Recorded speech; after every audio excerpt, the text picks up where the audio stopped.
What if Deku had Flying Raijin Part 3? Now hit my motherfucking intro, nigga.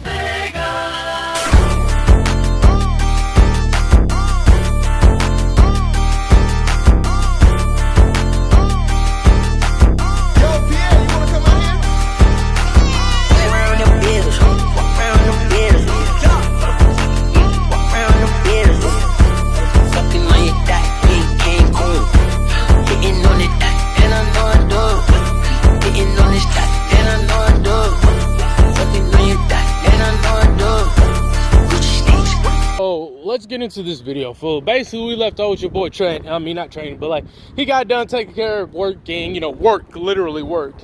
Then he started doing his homework and effortlessly, and OG Supreme Big Body Flow got into his PJs. Then he was like, oh shit, some time passed. And he was like, oh shit, I forgot about that one motherfucker, right? And then what happened, right, was he ended up doing a little and I think she might be like a year older than him, but that detail won't really matter just because it won't. He pulls up on her, right? Just green flash flow, and he pulls up and he's like, hey yo, Toga's undressing or changing or whatever, and he's like, he waits for her. He's like, who? Whoa. And then she remembers who it is. She's like, Deku, could you? Now, I guess, I don't even know if they remember names, because it was a very brief discussion. He's like, just put your clothes on, female. Like, I don't really see, I understand the average guy, why they would be like, oh, no, I'm sorry. And I guess, just put some clothes on. Hurry up. You're doing all this screaming and shit, just put some clothes on. Then put some clothes on, they sit down and have a mean chat, good chat. And he's like, yeah. She's like, I wanted to be a hero, but my quirk's villainous. And he's like, bro, I'm quirkless. And Deku's like, I am quirkless. You had a quirk, you better use it. What you need to do?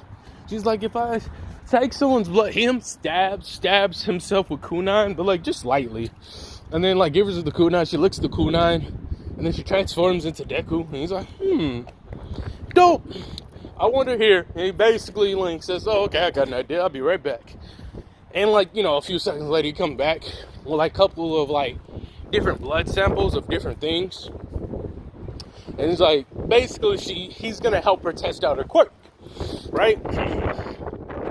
So he does that. And she figures out that like she can turn into animals, but it's only temporary. Even if this isn't canon, we're just gonna make this the case. She could also transform into other people, blah blah blah. And she's like, wait, how did you get this blood? You asking a lot of questions, but really what he really did was he kept up the illusion just to keep her on her toes though. But really what he did, right, was he went to a donation where people donate different types of blood and stuff. He made sure he got the clean stuff. I guess if Toga has a blood quirk, I guess it would be, in theory, she would have immunity to blood-related diseases, but I digress. So, with this being said, let's say that, he got like different people's blood and stuff, and she's testing, how much blood she can, consume in one go, how long she works, does she gain anything from these people's quirks and stuff like this. And with enough deduction within like this one night, right, because Deku's used to staying up late nights, he deducts that if she keeps using her quirk as she is now, in theory she might be able to use other people's quirks. Only the theory, right? Because the theory behind it is, if you're consuming someone's DNA and you're able to take their physical appearance down to the T, wouldn't it make sense for you to be able to mimic and like copy their other attributes, right? So wouldn't it make sense? And so she's like, yeah, and then they'll keep training and stuff, but Deku's kind of like, god damn. Deku's basically like, alright, cool. And then Toga's also thought about how strong he was, and this also gave her some minor motivation to at least do gymnastics. On top of all of this, she does gymnastics, and then she's also, doing her best to try to be a hero, and she's trying to keep her tendencies, to herself about drinking blood, this, and that. So she's actually working on it a lot better.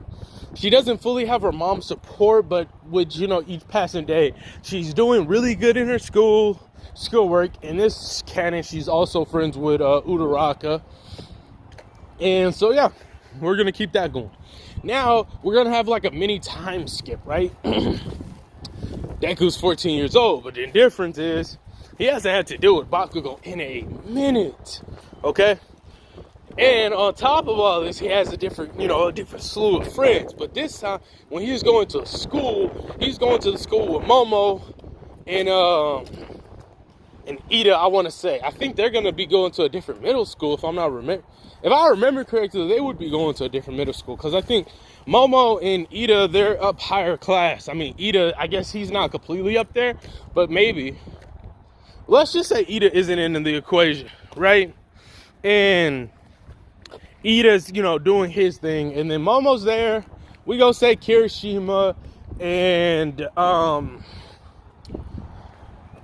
what's the other person? And the pink bitch is there, okay? Everybody living good, living like Larry, right? Everybody, not everybody friendly, but Momo doesn't really talk to people, but she talks to Deku just because of how good of a student he is. When he does come to class, he's there before anyone else.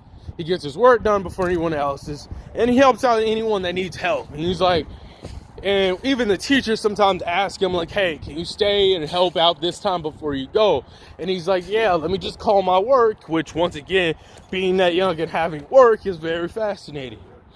So Momo is actually very impressed on how smart, how intelligent Deku is, and she's kind of taking a liking to him.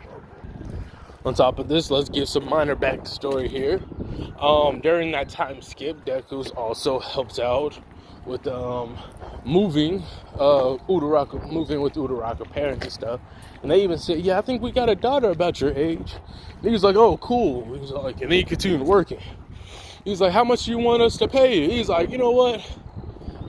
When y'all get real good with y'all stuff, I want y'all, your peoples to come help me with a small little project. Or something to that effect. I don't know exactly what he would say, but just be like, yeah. Hit me anytime y'all need some help, though. But just, let me know, slightly in advance when you need the help. So I can work it into my very busy schedule. And literally, if he was anyone else, bro, this wouldn't work. And so they're like, damn, everyone respects him, right? Because he gets his job done. He's quick, he's fast, he's just simple, okay? On top of this, Deku did talk to Todoroki. He was like, but it was more of an incident. A minor villain tried to attack, and Todoroki was trying to freeze him. But let's just say the villain was either really strong or frost resistant or something that counters his ice. Then, Deku pulled up and just took the villain out real quick. He was like, dumbass, goodbye. I just took that dude out with one shot. Todoroki was, impressed. And then Deku's walking up on this dude, and he's in a blend of his work outfit and his soon-to-be hero outfit. But it's by accident. He was literally in the middle of doing a delivery until he since, hey, yo, there's some issues. And he also does have Sage Mode, but it's different. So, he, talks to Todoroki, and he's like, bro, what are you doing? And he's like, it's you again. Let's just say they met prior. Why are you sitting here freezing to death? And he's like, I refuse. Basically, Deku convinces him to at least consider using his other half. He's like, bro, you literally can flex on your dad by being a better hero. And if my research does serve me right, I don't think you have all the context. And he's like, what are you talking about? How would you know? Oh, I said I think. I don't know for a fact. It's not my life. But the one thing I can say for sure, though, is you sitting here being a spoiled brat when you got all these powers. I don't even got a quirk myself. And you sit here with one of the most OP quirks. Your quirks literally go together like peanut butter and jelly. Peanut butter and fucking chocolate. Like bread and fucking meat. It goes together.